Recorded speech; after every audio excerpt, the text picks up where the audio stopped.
Bhagavate Vasudevaya.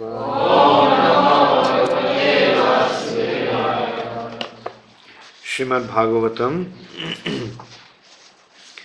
3rd Canto, Chapter 25, The Glories of Devotional Service. Text 26. Bhaktyā pumān jāta-virāga aindriyād dṛṣṭa-śrutān mad-racanānucintayā cittasya yatto grahaṇe yoga-yukto yatiṣyate ṛjubhir yoga-mārgaiḥ. Bhaktyā pumāñ jāta-virāga aindriyād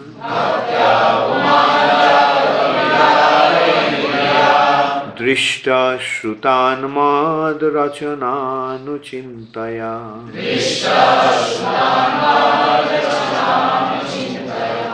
cittasya yatto grahaṇe yoga-yukto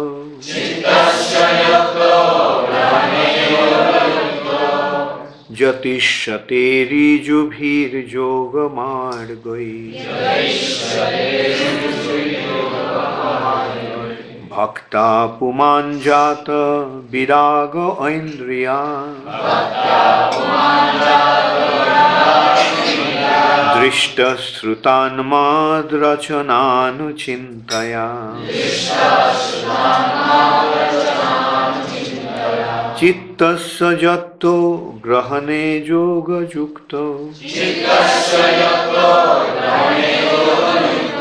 yatiṣyate ṛjubhir yoga-mārgaiḥ. Bhaktyā pumāñ jāta-virāga aindriyād dṛṣṭa-śrutān mad-racanānucintayā cittasya yatto grahaṇe yoga-yukto yatiṣyate ṛjubhir yoga-mārgaiḥ.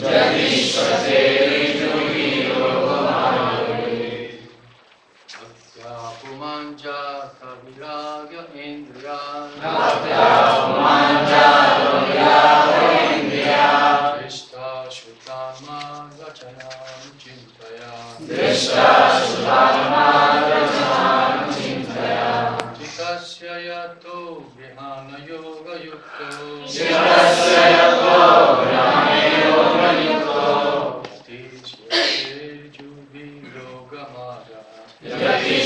yatiṣyate ṛjubhir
cittasya yatto grahaṇe yoga-yukto yatto yatiṣyate ṛjubhir yoga-mārgaiḥ. Mataji's. bhaktyā pumāñ jāta-virāga aindriyād dṛṣṭa-śrutān mad-racanānucintayā cittasya yatto grahaṇe yoga-yukto yatiṣyate ṛjubhir yoga-mārgaiḥ.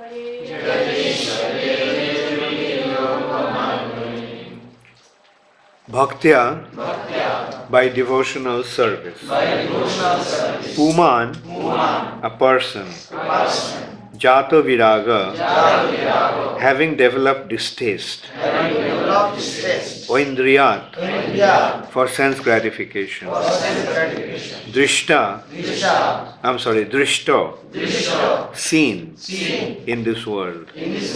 śrutāt, heard in the next world. mat-racana, my activities of creation and so on. anucintayā, by constantly thinking about. cittasya, of the mind. yattaḥ, engaged.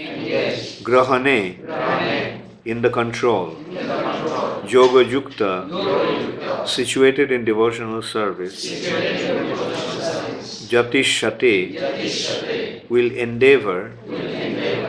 ṛjubhir, easy. yoga-mārgaiḥ, by the process of mystic power. Translation by His Divine Grace, Srila Prabhupada. Thus, consciously engaged in devotional service, in the association of devotees, a person gains distaste for sense gratification, both in this world and in next, by constantly thinking about the activities of the Lord. The process of Kṛṣṇa consciousness is the easiest process of mystic power. When one is actually situated on the path of devotional service, he is also to control the mind. Please repeat after me. Thus, consciously engaged in devotional service, in the association of devotees, a person gains distaste for sense gratification, both in this world and in the next. By constantly thinking about the activities of the Lord, this process of Kṛṣṇa consciousness is the easiest process of mystic power. When one is actually situated on that path of devotional service, he is able to control the mind. He is able to control the mind.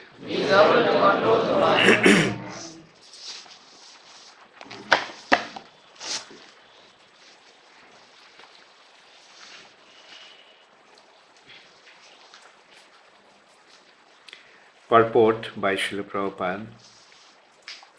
In all scriptures, people are encouraged to act in a pious way so that they can enjoy sense gratification not only in this life but also in the next.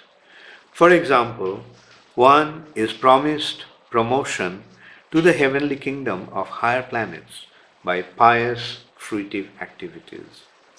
But a devotee in the association of devotees prefers to contemplate the activities of the Lord, how He has created this universe, how He is maintaining it, how the creation dissolves, and how in the spiritual kingdom the Lord's pastimes are going on.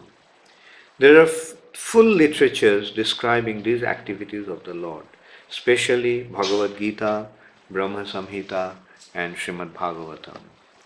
The sincere devotee who associates with devotees gets the opportunity to hear and contemplate the subject of pastimes of the Lord, and the result is that he feels distaste for so-called happiness in this or that world, in heaven or on other planets.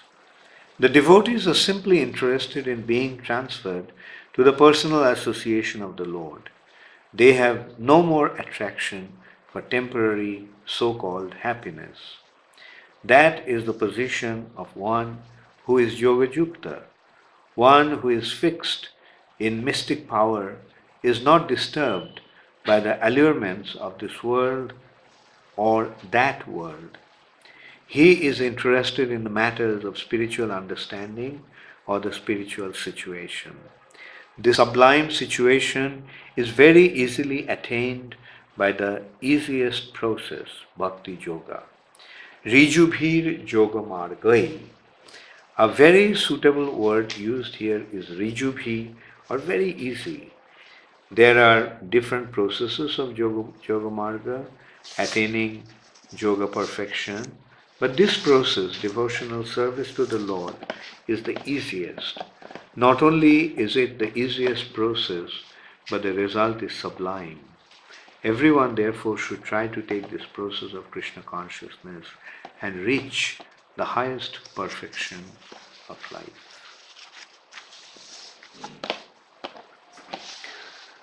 Bhaktyā pumāñ jāta-virāga aindriyād dṛṣṭa-śrutān mad-racanānucintayā cittasya yatto grahaṇe yoga-yukto yatiṣyate ṛjubhir yoga-mārgaiḥ. Thus, consciously engaged in devotional service in the association of devotees, a person gains distaste for sense gratification, both in this world and in the next. By constantly thinking about the activities of the Lord, the process of Krishna consciousness is the easiest process of mystic power.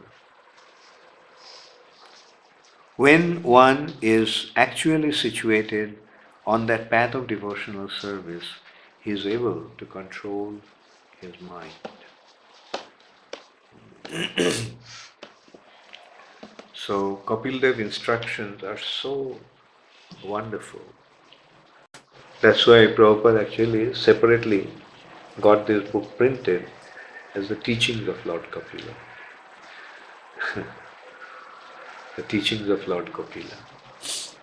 So Kapil Dev's teachings are very, very sublime and very pertinent.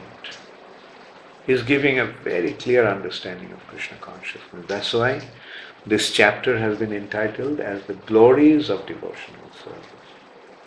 The glories of devotional service.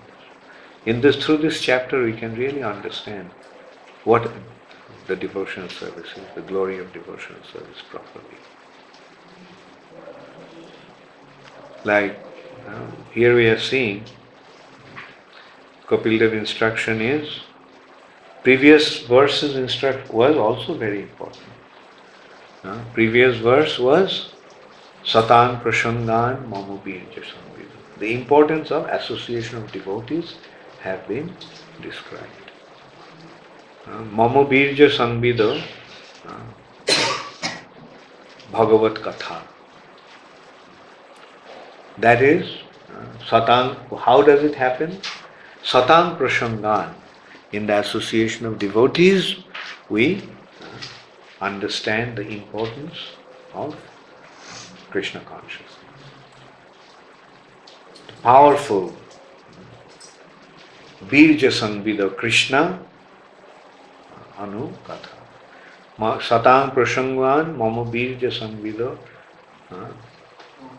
Bhavanti Ritkarna Rasayana Katha. So this Katha, Krishna Katha, is the Rasayana, is the source of joy for heart and the ears. Actually, we cannot appreciate Krishna Katha with this material ear. The real Krishna Katha will be appreciated by the ears of the heart, the spiritual ears. Material ears wants to hear about all kinds of mundane music. Jazz, rap, classical. Material ears always want to hear that. But the spiritual ears want to hear Rasayana Katha. The Katha, the Kṛṣṇa Katha that is full of mellows, full of rasa, which is the source of joy, ananda. Ritkarna Rasayana Katha. And as a result of hearing that, Tajjosanadashu Apavarga Vatmani, very quickly we become free from material bondage.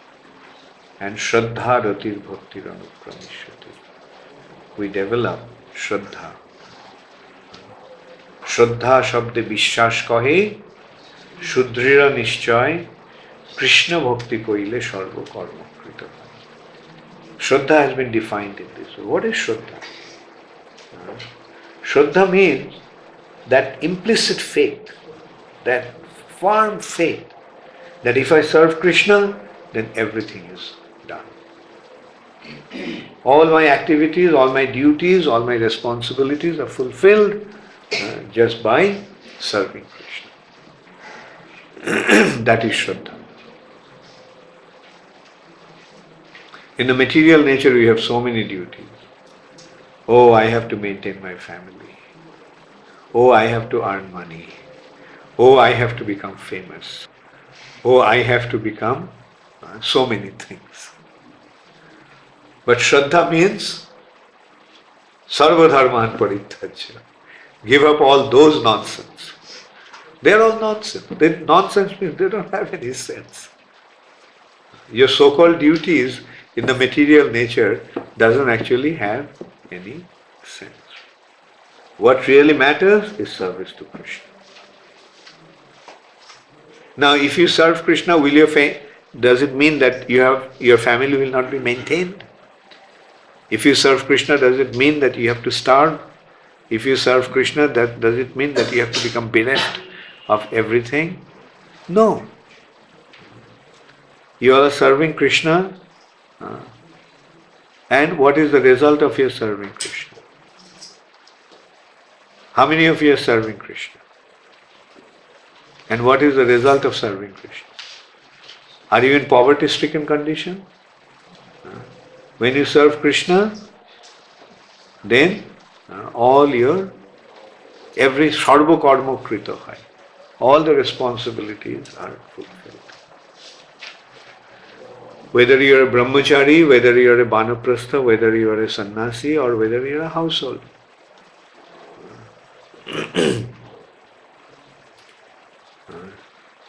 Everyone has only one responsibility, that is to serve Krishna.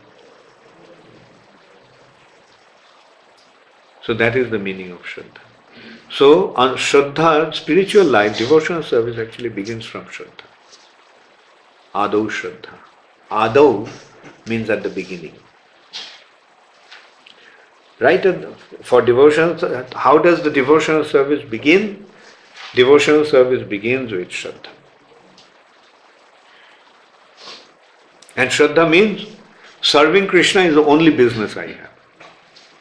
And if I serve Krishna, all the other business will be fulfilled.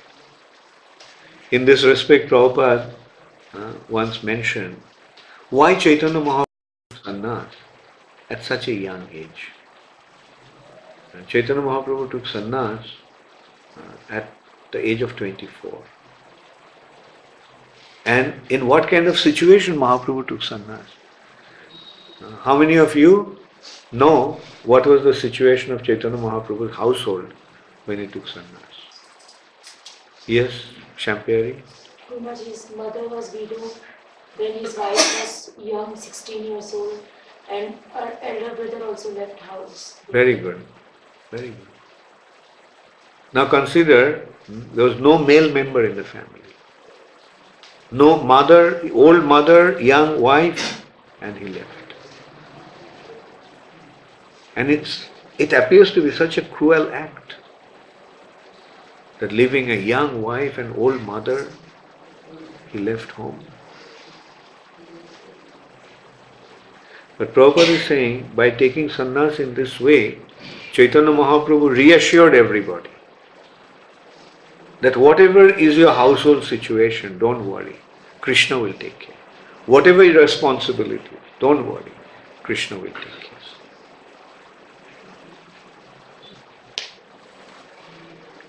So that is what Chaitanya Mahaprabhu wanted to remind us. Chaitanya Mahaprabhu wanted to teach us.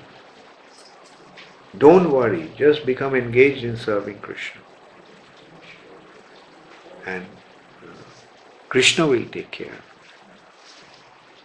And Chaitanya Mahaprabhu, in another occasion, Chaitanya Mahaprabhu gave the assurance to Advaita Acharya. Srivas Thakur. Srivas Thakur, after Chaitanya Mahaprabhu's sannyas, could not stay in Mayapur anymore. He could not continue to live in Mayapur because everywhere there were memories of Chaitanya Mahaprabhu. It was so painful for him. Wherever he would go, he would see the memories of Nimai. And therefore he left and he came to what is the name of that place? Isharpuri Shripat? Chaitanya Duba. But what is the name of that place? Chaitanya Duba is the Kumarhati. Very good. So Srivas Thakur actually left Navadvip and came to Kumarhati. So on his way to Vrindavan, from Jagannath Puri, Chaitanya Mahaprabhu stopped in Kumarhati. And he met Srivas Thakur. He saw Srivas Thakur in that condition. So he asked Srivas, what do you do? Srivas said, since you left, I lost interest for everything. I don't have mind to do anything. Then Chaitanya Mahaprabhu asked, Srivas, then how do you maintain your family? How is your family being maintained? Srivas Thakur said, I don't know, I don't care. Nothing really means anything to me anymore since you left. Then Chaitanya Mahaprabhu said, Srivas, Lakshmi Devi may have to go out with a begging bowl, but there won't be any scarcity in your house. So this is how Chaitanya Mahaprabhu reassured the devotees that Lakshmi Devi may have to go out begging, but devotee will not feel any scarcity. Devotees will not face any scarcity. So that is the meaning of faith in Kṛṣṇa.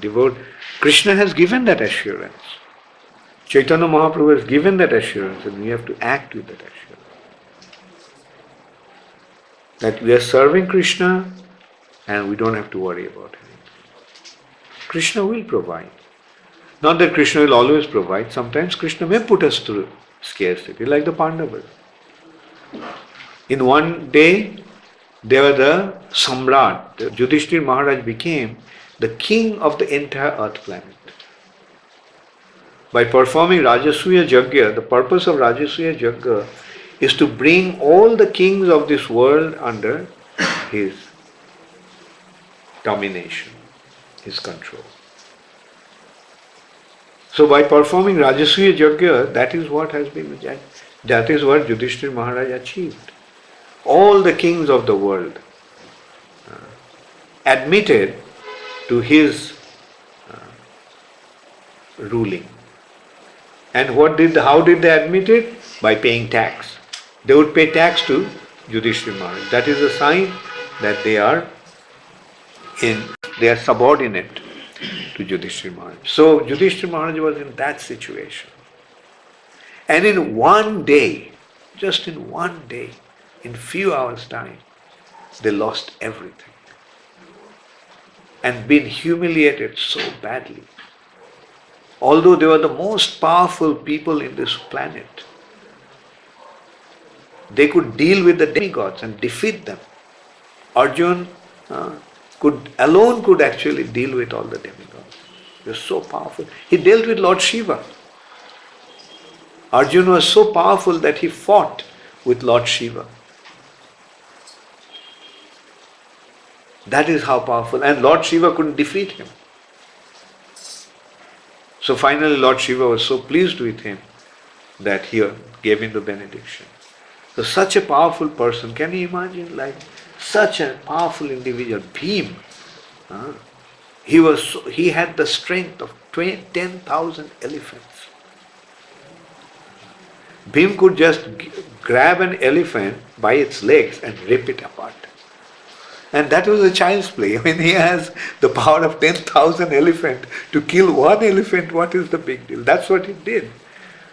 When he killed the Ashwatthama, the elephant, in a flash of a moment, just killed that elephant.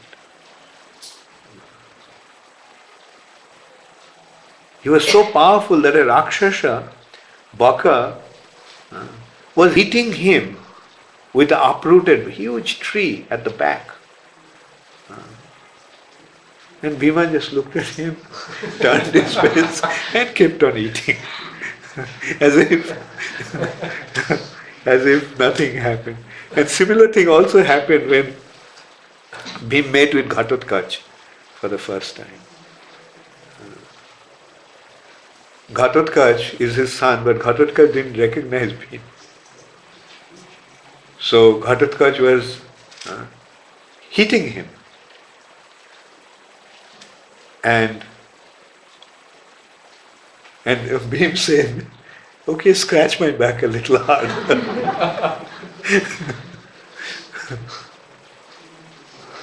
Then Ghatotkacha asked him, who are you? He said, I am your father. So he became even more upset. He thought that it was an insult. That he is saying that he is his father. Then Bhima said that there are 7 kinds of fathers. Let me see if I remember. One is annadata, bhayatrata, jasya kanna vivahita. The first 3 I remember. One who gives food is a father. Annadata. Bhayatrata, one who delivers one from fear, that is a father. The person whose daughter is married, jasya kanna vivahita, whose daughter is married, he also should be treated like a father. And then this way ultimately comes to the biological father who gives. And I think the spiritual master is also treated as a father. So in this way, there are, Bhima, and Ghatotkacha became even more upset. And then finally, Hirimba actually came and told that, look, what are you doing? This is your father. He identified. So then Ghatotkacha recognized him. So, such a powerful person, and can you imagine, in front of their eyes, their wife is being dishonored. And they didn't do anything because by the principle of dharma, they were sold out to Duryodhana. And a slave, a servant, they became slaves of Duryodhana. And a slave can never rise up against the master.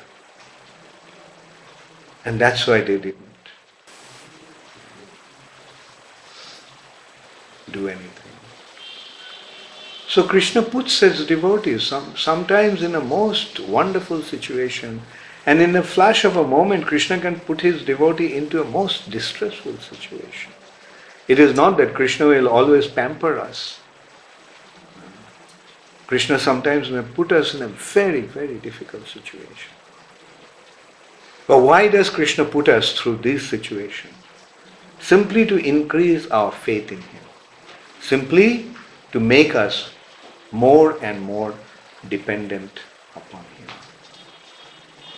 That is what Kṛṣṇa consciousness is.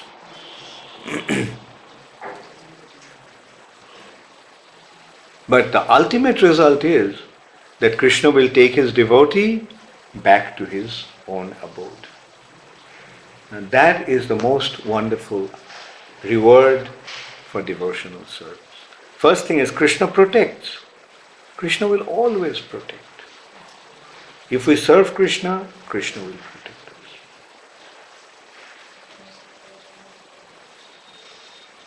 In Sharanagati, do you remember what is the fourth aspect of Sharanagati?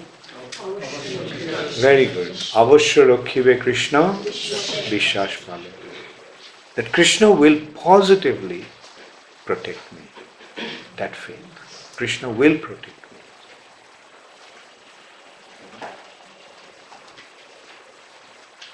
So this is how we have to have our faith in Kṛṣṇa consciousness. We have to have our faith in Kṛṣṇa. And this is the faith, some sentimental thing? No, it's real. Kṛṣṇa protected Prahlad Maharaj. Kṛṣṇa protected Ambarish Maharaj. Kṛṣṇa protected the Pandavas. Kṛṣṇa protected Draupadi. There are so many examples. And personally also we see how many times Kṛṣṇa protected us also individually. How many of you have experience of Kṛṣṇa's protection? See, so many of you have. So this is a proof. Like best proof is your own experience. When you see that how Kṛṣṇa protects, how Kṛṣṇa protected you, that is the best proof. So with this faith we must carry on serving Kṛṣṇa. Shraddha. Then Shraddha, it will begin with Shraddha, the faith, and then it will increase. Ādau Shraddha, Shraddha will lead us to Sadhu Sangha. Here it is said that Sadhu Sangha is going to lead to Shraddha. Shraddha ratir bhakti anukrameshyate.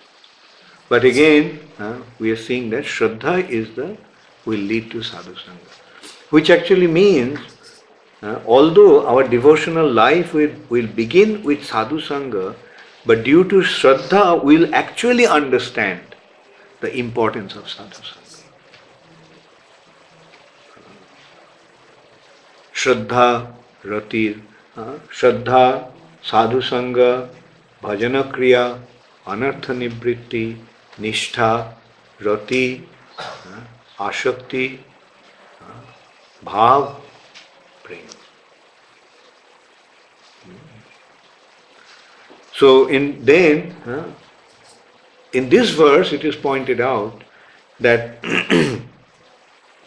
those who are constantly engaged in the devotional service, in the association of a devotee, a person gains distaste for sense gratification in this world and in the next world. What is the result of devotional service and the association of devotees? We lose taste for sense gratification. Losing taste for sense gratification means, what is the meaning of losing taste for sense gratification? Means becoming free from material bondage. Desire for sense gratification is the cause of our material bondage. But performing devotional service, we lose taste for sense gratification.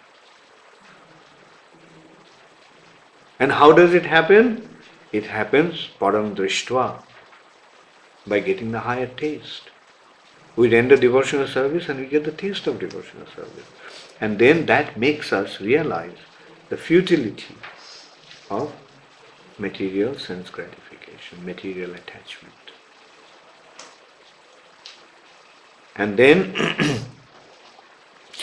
not only we lose taste, we lose taste for sense gratification in this world, but we also lose taste for sense gratification in the next world.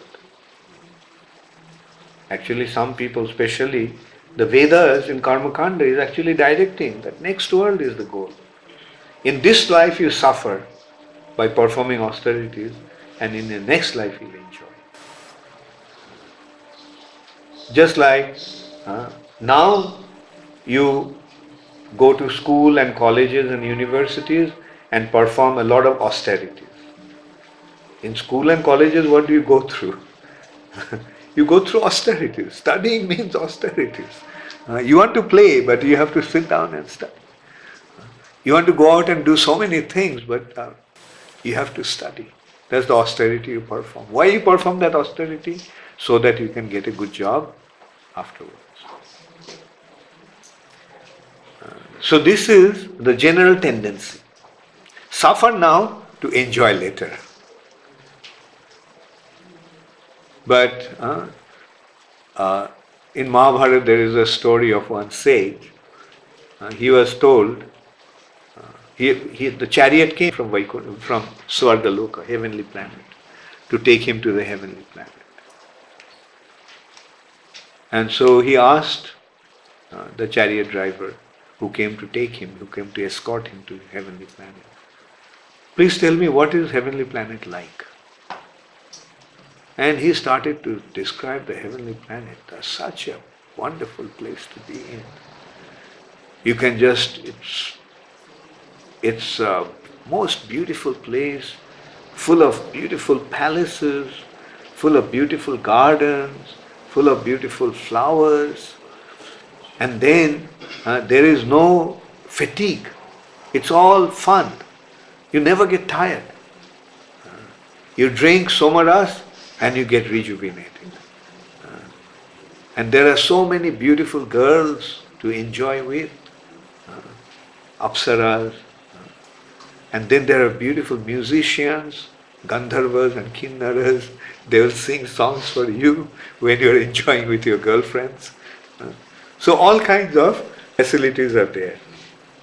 And then he told him that, look, all these benefits about heavenly planet you have described very nicely. Now tell me, what are the defects of heavenly planet? What is the deficiency? And he said that the deficiency is that, you see, when you enjoy the heavenly planet, your piety, your pious credit gets debited. You lose your pious credit. And then when you lose when your pious credit comes to almost nil, then you lose your right to stay in the heavenly planet and you fall down to the earth planet.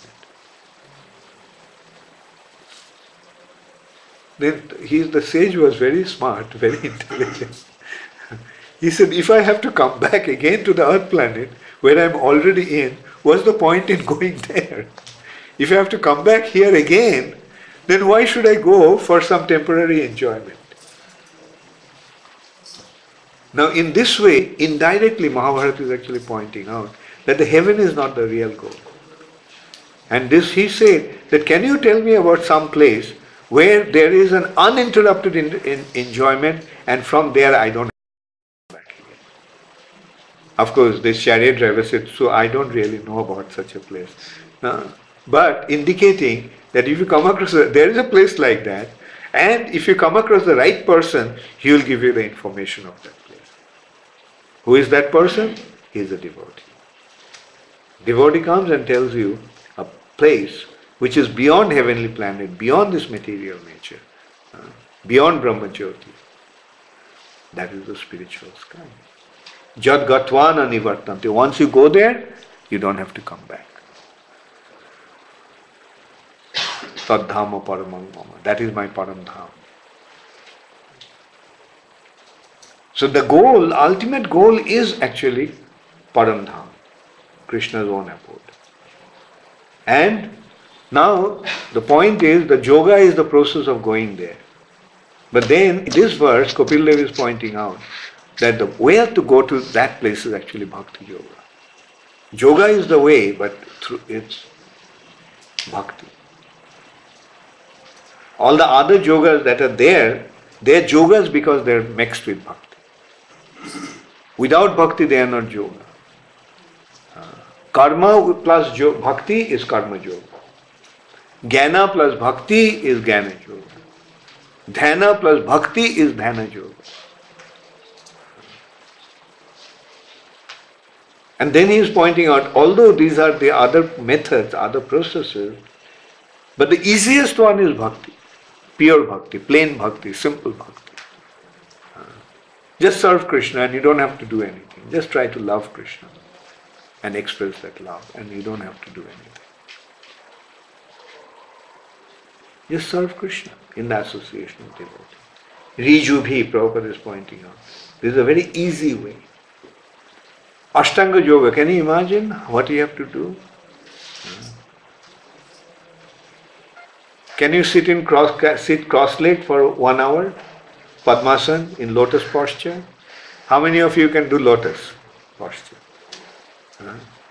Okay, for how long can you do that? 5 minutes. For how long can you do that? 45 minutes. After that?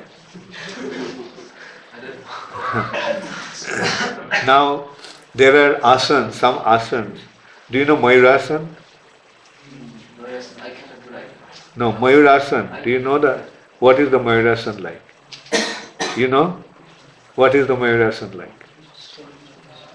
Just like Yeah, okay.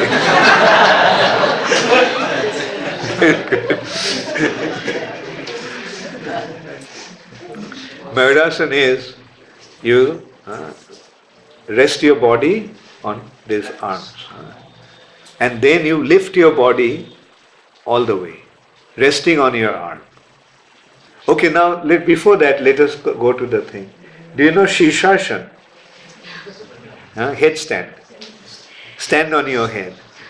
How many of you can do that? Okay. Okay, standing on your head is difficult, but it's not that difficult. If you can do it, it's easy. But so now you consider you standing on your head. Your arms are clasping and giving the support.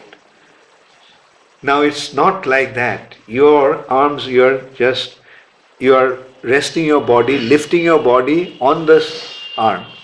And then your body is like a peacock, your legs up, and it's one of the very difficult asanas. And so you can see asana is so difficult, right? And then after asana comes pranayam. What is pranayam? Do you know what is the meaning of what is pranayam? Controlling of the breathing, life air. Controlling prana. There are 5 airs. Pran, apan, saman, van and udan.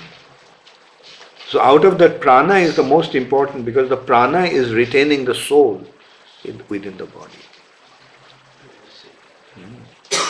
So breathing is caused by prana. We are breathing. That is caused by prana. So controlling prana literally means to stop breathing. Breathing process has 3 aspects. Inhaling, exhaling, and retaining. Rechaka, Puraka, and Kumbhaka. So Kumbhaka is the retaining. And yogi practices to retain his prana within the body. For how long can you stop breathing? For how long can you stay without breathing? So it seems that many of you must be very expert because you are smiling so joyfully. Yes, Jamuna Priya? Just a few seconds. Few seconds, I guess. Okay, few seconds. How many of you can stop breathing for a minute? How many of you can stay without breathing for 2 minutes? Get a watch.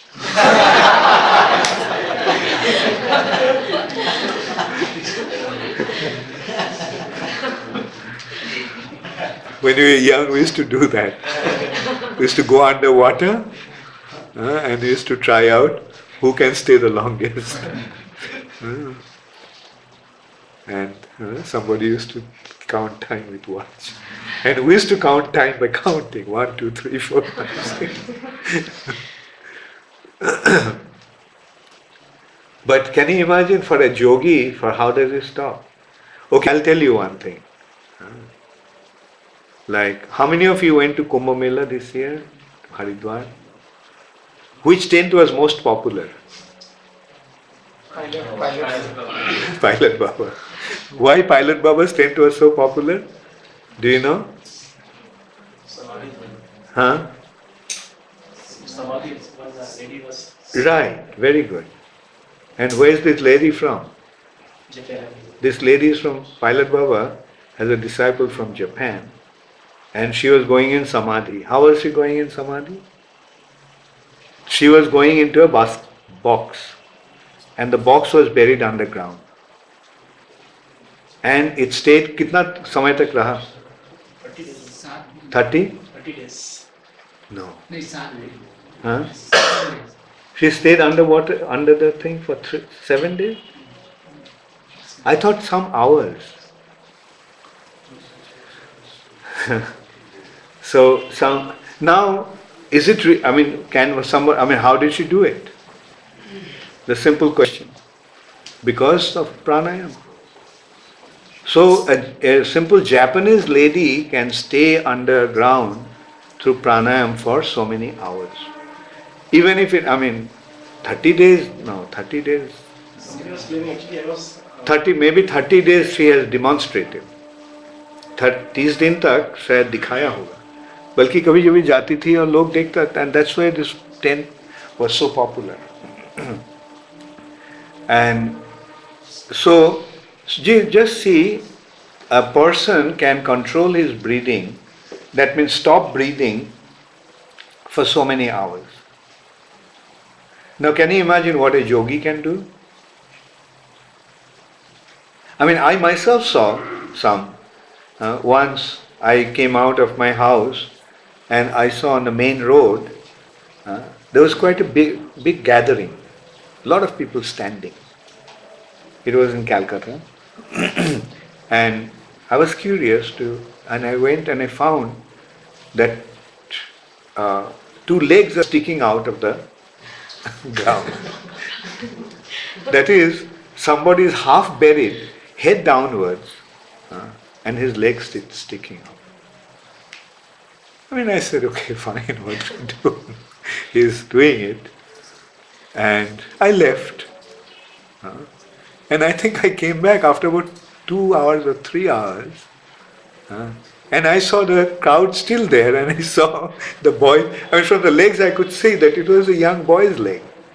It was just not an old man's leg, like from the shape of the leg you can figure out.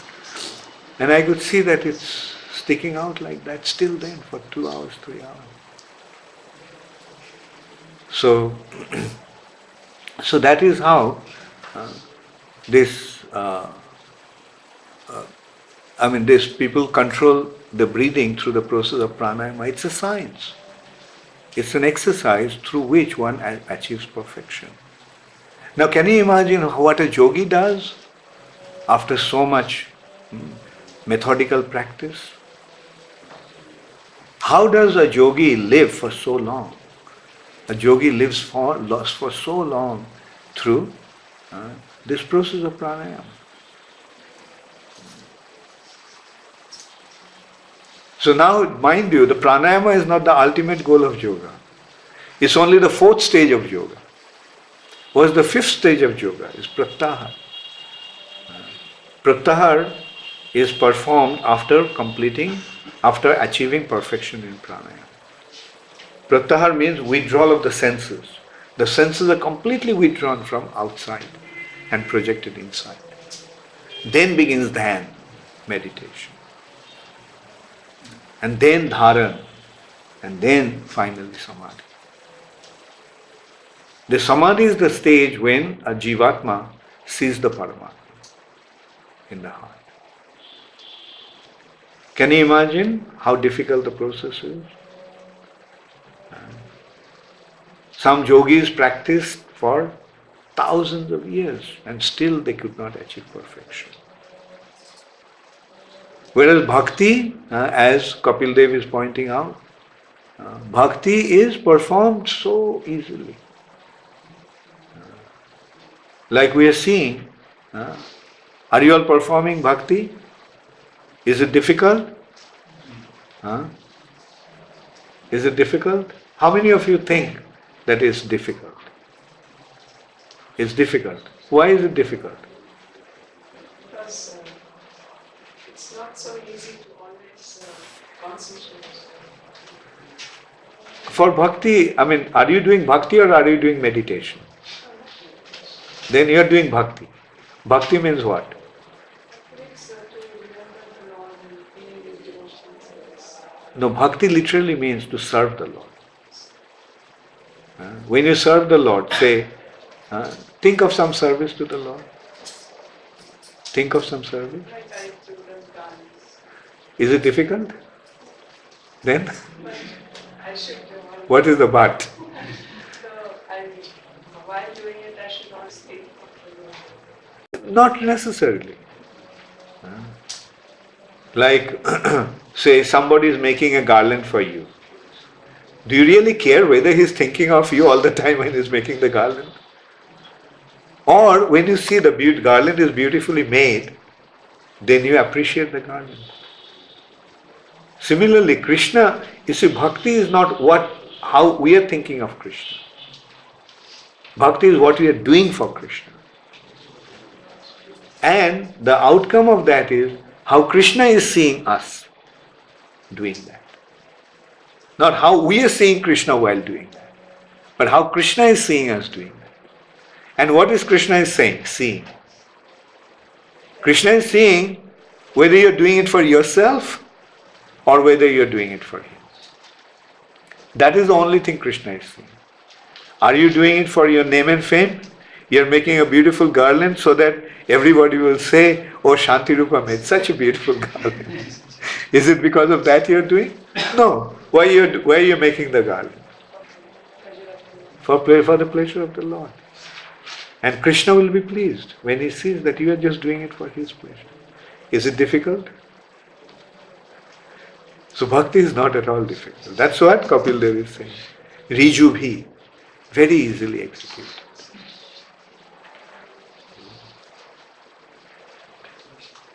Very easily executed. Now, okay, I'll go into another, even if it is difficult to think of Kṛṣṇa. Compared to Ashtanga Yoga, is it easier? So is it easier? Easy, again, is a relative consideration. Whether it's more difficult or less difficult. Now, which is the least difficult spiritual activity? Bhakti. So it's the most easy, but the benefit is the highest. Yes, Srinivas. So when Lord Chaitanya showed his examples on how Krishna will take care of us, it becomes easy through his mercy, right? He showed the example through his mercy, it becomes easy. Yeah. He is citing the example so that we can, he is citing extreme examples. When the Lord comes and sets the examples, like when he set the example as Lord Ramchandra, nobody can actually do things like what he did. He sets a perfect example for us to follow. Similarly, Chaitanya Mahaprabhu as a devotee is setting a perfect example. But not that everybody have to follow that particular example. Only Chaitanya Mahaprabhu could do that. But our feeling will be that since Mahaprabhu set that example, let's act accordingly. And yes, he is giving us the assurance that you do that. You act like that. And I will take care of it. So that's the assurance Kṛṣṇa is giving time and time. You take shelter of me, I will take care of you. Doesn't even a father make a condition like that to his son? You become obedient to me, I will take care of you. A rich father Or what does a rich father want? He wants that his son only should be submissive to him. And then the father is prepared to do anything for him. But if the son is disobedient, then the father says, okay, go on your own. So that is Krishna's attitude. If you want to be on your own, go ahead. Suffer and see, let us see. And if you want to come back at any time, you can come back. That's Krishna's condition. He left two options open to us. Either we remain with him or we leave him. And Krishna's offer is, if you want to stay with me, you can stay with me. But if you are that bent on leaving, you can go and see what it is like to be on your own. And how is it like to be on your own? Tell me. Oh, nice. Not nice. Very smart. Very wise. So what to do? Surrender to Krishna. And when you surrender to Krishna, then Krishna will take care.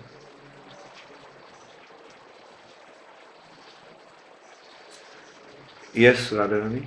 The prayers of Devotee to Kapila Dev, is it falling under Kṛṣṇa, Ashraya, or is it things for people? Covering it all, that Prabhupada is saying. In this purport, is it in this purport? Yeah. Prabhupada, actually. I mean, not fully. Prabhupada is actually pointing out in the purport.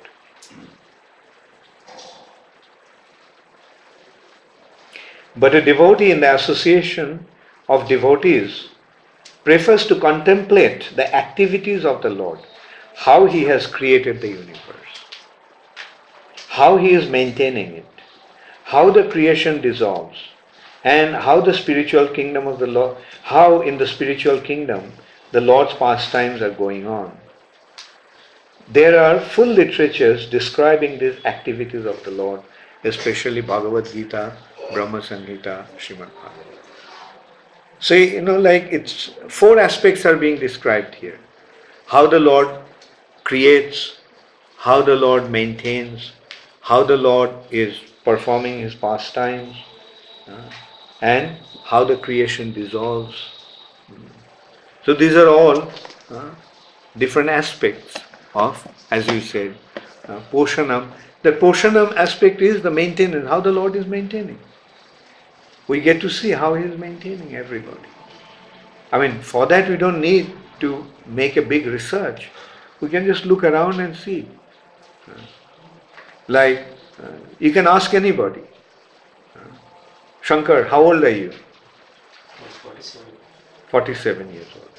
And how many...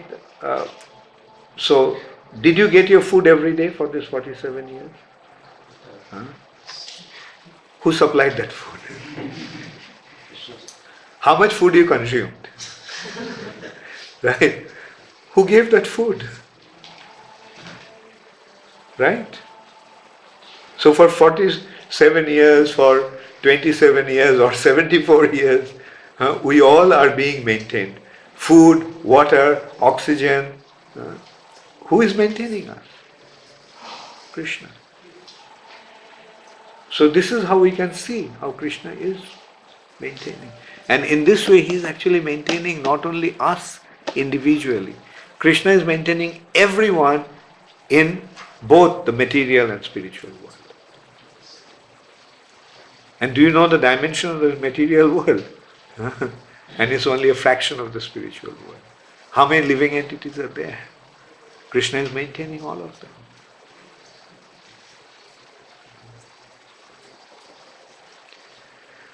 Yes, Shankar. Sometimes we see that we are lacking in Shraddha due to something is really driving us back. So, what should be done? Particularly, Yeah. I feel that due to past karma is happening. You see, any movement, anything that moves in waves. You know that? Like light moves. How does light move? Light moves in waves. How does sound move? It waves. How does the water move? It waves. How does air move? In waves. Wave means going up, coming down. So when we are moving in our spiritual life, sometimes we go up, sometimes we go down. That is a sign of the movement. So not that we will always be, if we are in one situation all the time, that means we are not moving. We are stagnant. Movement means ups and downs, waves. So yes, sometimes you'll feel very enthusiastic and sometimes you'll feel down. But when you feel down, then again you'll see from the down situation, you'll go up again. If something will happen, then you'll go up again. The main thing is we have to remain in Kṛṣṇa consciousness. That is when it will count. Like a football game is going on. Where they're playing? In the field. Now if you go out of the field and start dribble with the ball, will you take any notice? Will it have any effect? But inside the field, you are dribbling, you are scoring goals, you are making fouls. So all is happening and everything is counted. Therefore, we have to remain in the field of Kṛṣṇa consciousness. And field of Kṛṣṇa consciousness means association of devotees. Remain in the association of devotees and render service to Kṛṣṇa. Kṛṣṇa will take note of every single thing that you are doing for him.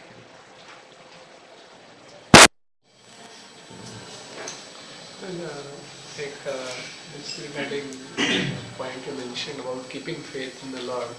So when we are serving, sometimes we see that these things are not going as desired for the service. So there are two ways we can see it. One is we can see it as Krishna's test to us, and the other thing is maybe Krishna doesn't want it this way. Krishna wanted some other way. So how do we judge? If you have a doubt, then ask the devotees. Because we may not always understand Krishna's will, but the devotees know Krishna's will, Krishna's will. Therefore, it's always advisable to consult with Krishna.